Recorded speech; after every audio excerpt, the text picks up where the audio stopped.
le Mali peut perdre des batailles, mais le Mali va gagner la guerre. Parce que notre guerre est juste.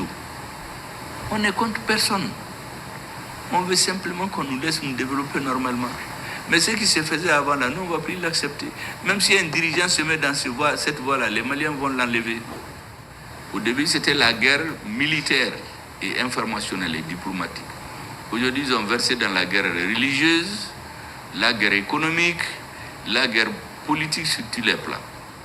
Bien sûr, la situation est un peu plus difficile parce que vous savez que financièrement, l'État a beaucoup de problèmes aujourd'hui, pas insurmontables. Seulement, c'est plus difficile que l'an passé parce qu'on a une situation, beaucoup ne comprennent pas, mais plus tendue cette année que l'an passé. Depuis que nous avons pris toutes nos frontières, que nous avons restauré l'intégrité du Mali, l'autorité de l'État sur l'ensemble du territoire, les forces hostiles à la transition se sont réorganisées, se sont densifiées et essaient de nous avoir à l'usure. Vous entendez des attaques en Drambokan, à Tizawatan, à Nara, pour faire l'élongation plus grande et nous épuiser. Sauf que nous aussi, nous nous organisons, nous nous adaptons aux situations.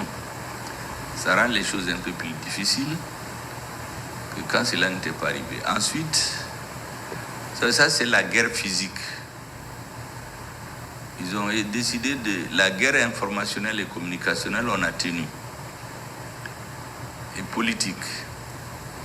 Maintenant, ils mènent une guerre politique, ils avaient perdu une première manche. Ils montent d'un cran aujourd'hui.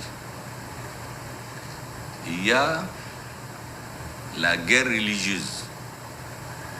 Lorsque quelqu'un vient vous dire aujourd'hui que son combat politique c'est pour renforcer la religion musulmane, bon, ça peut entraîner des gens, mais en réalité, c'est pour organiser, pour travailler les esprits des gens, pour les révolter sur une base religieuse. Vous savez, la religion et l'ethnie, quand ça intervient, l'homme n'est pas très rationnel. Aujourd'hui, il y a des gens qui disent que leur combat, c'est pour asseoir l'islam. Ça, c'est la guerre religieuse et psychologique. Il y a la guerre économique.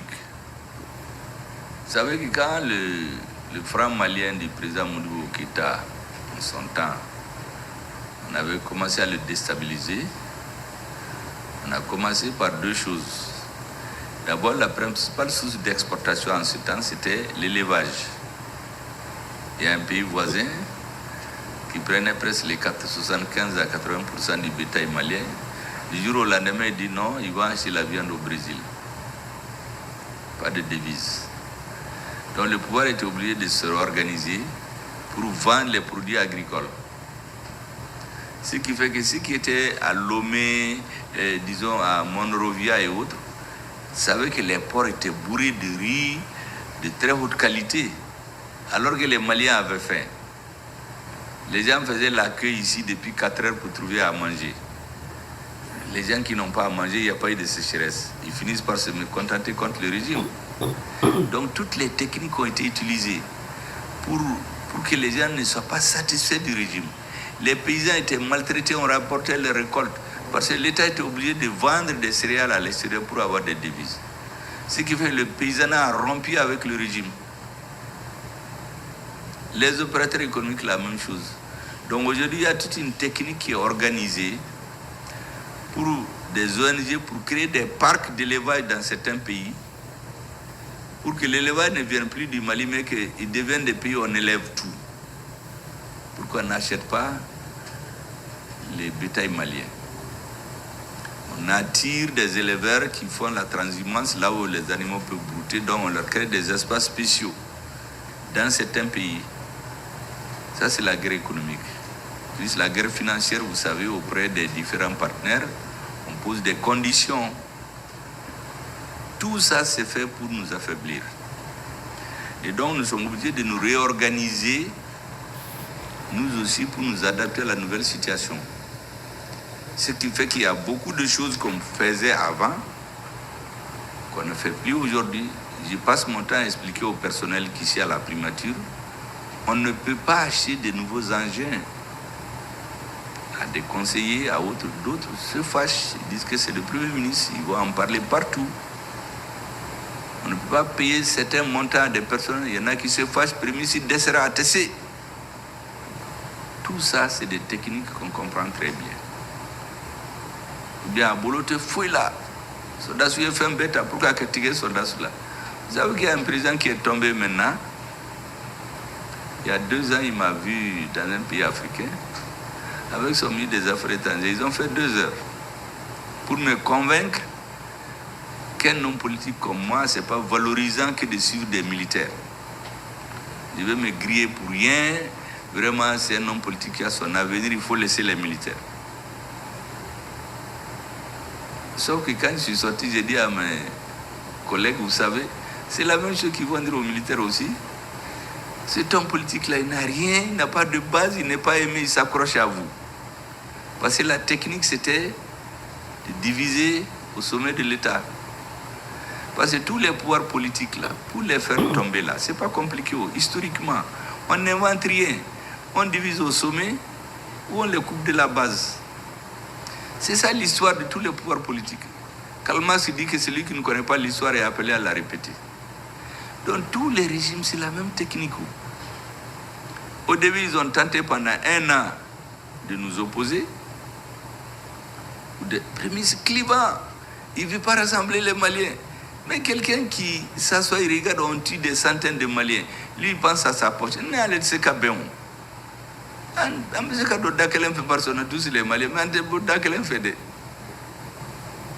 Bon, mais on prend ça, on le présente, il ne peut pas rassembler les Maliens.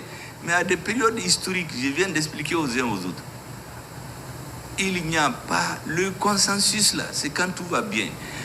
Quand il y a des périodes historiques, c'est les forces progressistes qui tirent la machine. Celui qui ne veut pas suivre là, tu vas contre eux là. Tu as beau crier là, en fait c'est pour nous ramener en arrière. Quelqu'un qui accepte qu'on tue des centaines de militaires pendant que lui voyage, il détourne l'argent.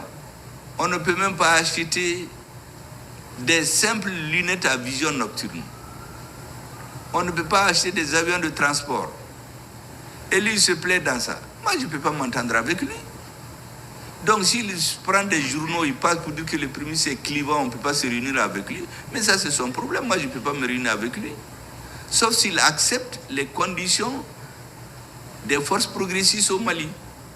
Mais il ne peut pas vouloir nous amener en arrière et dire qu'il faut qu'on fasse le consensus. Ça, c'est très important parce qu'il y a ce discours ambiant qui a commencé par être porté par le ministre des Affaires étrangères d'un pays que vous connaissez. Le premier, c'est un homme clivant, partisan de la dictature. Les hommes politiques ont repris le relais. Heureusement que le peuple malien fait beaucoup de discernement. Il sait à quoi s'en tenir. Parce que le Mali, là, c'est pour tout le monde, quelle que soit votre orientation politique. L'objectif, c'était de mettre l'armée dans les conditions, de les mobiliser, de les galvaniser aux besoins, parce que des milliers de soldats risquent leur vie tous les jours. Pendant que nous, on parle d'élections ici, de confort, il y a des gens qui risquent leur vie tous les jours. Ils sont dans le désert. S'il y a 3 ans, vous avez dit à des Maliens qu'on va prendre Kidal, il n'y en a pas beaucoup qui allaient croire. À l'ONU, lorsque notre ministre des Affaires étrangères a dit à l'administration de quitter notre pays sans délai, comme j'ai dit, on a fait Prao là-bas, d'autres sont tombés de crise cardiaque ici au Mali. Mais en ce moment, il y a des pays qui ont dit, mais les Maliens là, ils font de la fanfaronnade, ils ne vont jamais faire ça. Parce qu'il y a des pays africains, on a dit aux forces internationales de quitter depuis 2018, elles sont là-bas. Et ils ont dit qu'on va échouer à Ber. Mais c'est une guerre épique. Quand l'armée a pris Ber, et s'est organisé pour Kidal, qu'est-ce qu'ils ont fait? Des services secrets d'un pays étranger ont décidé de s'attaquer à un bateau, il y a des innocents. Ce n'est pas cette histoire de CSP, c'était déjà... Ils ont tué tous ces gens. Embargo sur Tombouctou, sur Gao, pour que les gens se révoltent. À la tête du Mali, c'est des va-t-en-guerre, et ils trouvent quelques hommes ici qui portent ce message-là. En fait, c'était pour arrêter la marche inexorable de l'armée sur Kidal. Heureusement que le président a vite réagi. Les aspects festifs du 22 septembre, on les a annulés. On a réaffecté le nécessaire. On a expliqué aux populations de Gao et Tombouctou qu'ils se sont galvanisés. Et finalement, leur combat est tombé à zéro. Et les gens qui ont assumé ce crime-là, nous avons lancé des poursuites contre eux. Mais ces messieurs-là, ils sont allés dans des pays étrangers pour se réorganiser. Mais il y en a qui disent de s'asseoir pour discuter avec eux. De quoi? On a fait 30 ans en train de discuter, donc la discussion n'a jamais manqué. Il fallait que le rapport de force tranche cette affaire. Historiquement, c'est comme ça. Ces histoires de Anga Ben, quelqu'un qui veut te tuer, toi tu veux vivre à Ouka Ben, lui il dit que tant qu'il ne te tue pas, à Outé Ben. Ah ben, Ben. Donc quand on a pris Kidal, ils ont essayé de nous tourner, on se donne rendez-vous, à 10h on vient, à 8h on nous dit qu'ils sont partis depuis 6h. Et on a su après que c'est pour aider les terroristes. Maintenant, on s'est occupé d'eux. Maintenant que tout le pays est pris, c'est ce qu'on explique à beaucoup. Pour prendre le pays, il a fallu des gens déterminés. Ça, c'est l'armée et la direction politique du pays, avec le président en tête. Mais pour refaire l'appel, là, c'est tout le monde maintenant. On dit aux gens, venez, on va parler, pour parler de la paix. Comment refaire les choses?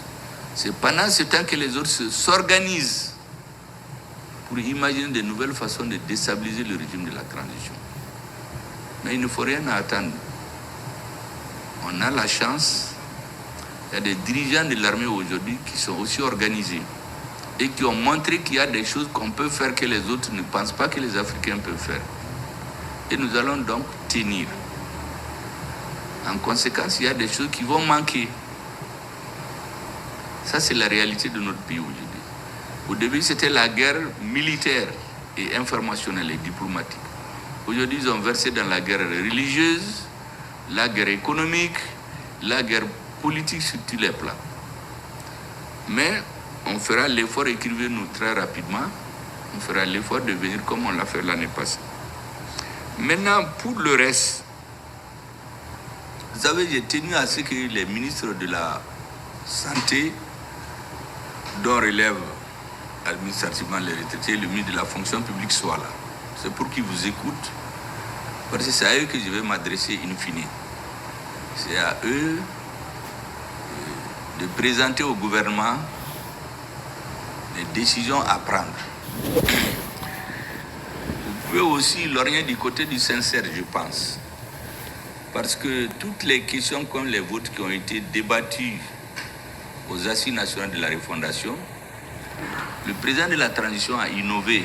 Ça, c'était pas comme ça au Mali. Dès que le dialogue est fini, pour qu'on ne dise pas qu'on a mis dans les tiroirs les décisions du dialogue, le président a créé une commission spéciale placée sous son autorité.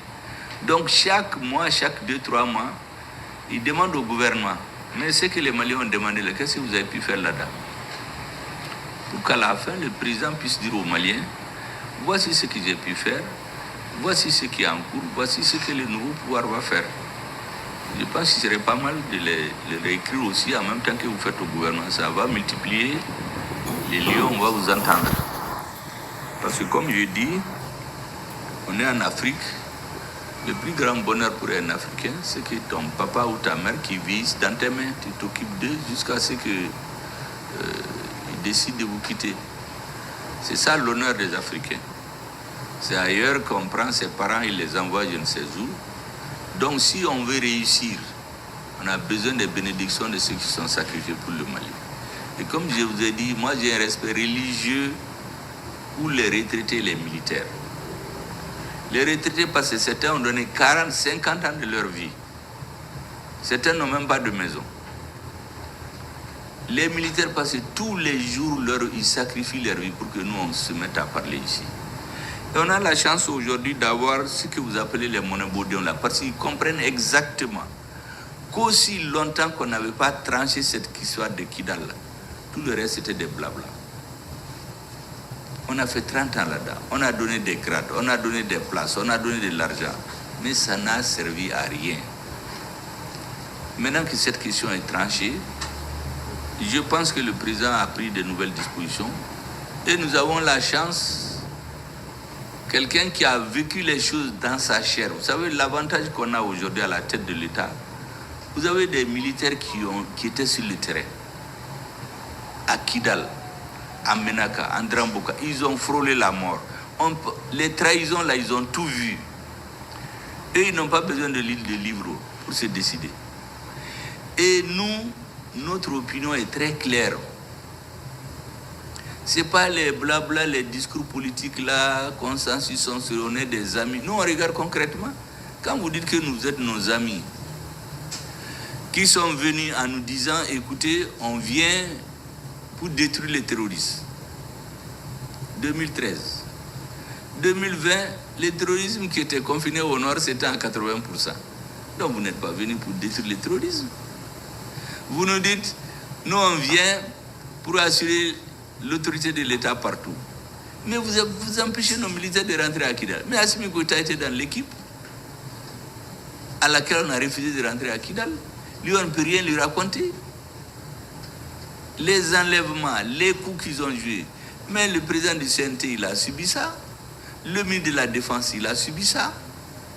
Le directeur de la sécurité d'État, ils ont subi. Donc, ils n'ont même pas besoin qu'on leur explique ce qui se passe au Mali. Il leur suffit d'avoir la main à la pâte pour décider. Et nous avons décidé de leur donner l'instrument politique, expliquer aux Maliens, pour qu'ils aient le soutien nécessaire pour réaliser cet objectif. C'est pourquoi j'ai déjà appelé les monobodos, mais ils sont tellement modestes qu'eux-mêmes ils disent qu'il ne faut pas dire les 5 colonels, il faut dire l'armée. Effectivement, nous on a compris. Parce que le raisonnement c'est très simple. Ceux qui se sacrifient au nord, partout au Mali, tous les jours ils meurent. C'est eux les monobodos. Eux, ils sont les représentants ici. Donc, ayant cette situation, je pense que nous allons gagner. Parce que, comme je dis, notre guerre, là, nous allons, je le dis aux militaires souvent pour qu'ils l'entendent, ils peuvent perdre des batailles. Mais la guerre, ils vont la gagner. Les Mali peuvent perdre des batailles, mais le Mali va gagner la guerre. Parce que notre guerre est juste. On n'est contre personne. On veut simplement qu'on nous laisse nous développer normalement. Mais ce qui se faisait avant là, nous, on ne va plus l'accepter. Même si un dirigeant se met dans cette voie-là, les Maliens vont l'enlever.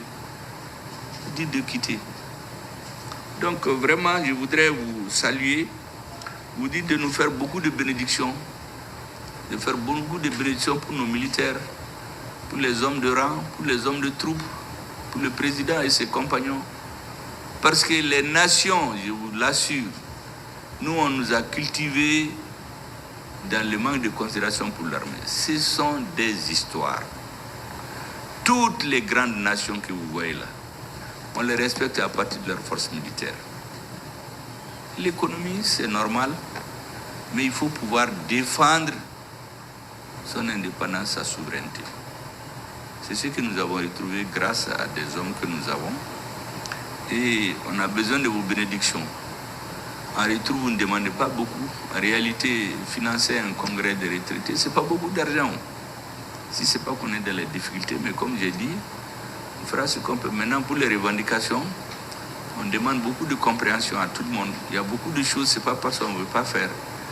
Parce que l'objectif de la transition, c'est qu'au moment où ce pouvoir est transmis à une autre équipe, que tout Malien puisse se dire dans son fort intérieur, qu'il soit d'accord ou non avec la transition, mais lui, il puisse se dire vraiment, en réalité, ces hommes et ces femmes-là, ils ont fait ce qu'ils peuvent. Si on arrive à ça, la transition aura réussi. Maintenant, le reste des conflits qu'il y a dans la société, ça c'est normal. Vous savez, gouverner, c'est comme pédaler. C'est comme l'autre jour, quelqu'un me dit, mais c'est toujours tendu. J'ai dit, vous n'avez rien compris. Tant que vous gouvernez un pays, vous n'allez jamais avoir la paix. Parce que la société bouge en permanence. Vous avez la plus grande puissance militaire du monde. Tout le temps, leur ministre des Affaires étrangères, le directeur de la CIA, ils sont dans des avions. Quand vous gouvernez, c'est comme vous êtes sur un vélo. Dès que vous arrêtez, vous tombez. Ou bien vous allez continuer à pédaler. Il n'y aura pas un moment où il n'y a pas de problème. Et il faut que ceux qui ont la chance d'être à la tête du pays à un moment donné fassent bloc pour que leur part d'histoire, ils l'écrivent en lettres d'or et d'autres vont venir. Et c'est pourquoi j'ai dit qu'en plus de la force matérielle, de l'argent, des armes, on a besoin des bénédictions de nos pères, de nos mères, de nos anciens, de ceux qui se sont sacrifiés pour que le Mali soit là où il est. Donc je voudrais vous saluer. Les ministres vous ont entendu. Votre dossier là, je souhaiterais, vous allez me le remettre officiellement. Aujourd'hui, vous allez me le donner, mais je préfère qu'il y ait un écrit que je vais transmettre à chacun des ministres et au président de la transition, pour que votre dossier ne tombe pas dans l'oubli. Qu'un conseiller allait le poser sur sa table, quand vous lui demandez, il dit qu'ils sont là-dessus. Ils sont assis ou bien ils sont en train de réfléchir. Alors que quand ça vient par courrier, je mets là-dessus la date à laquelle il doit me donner son analyse. Et si c'est à transmettre à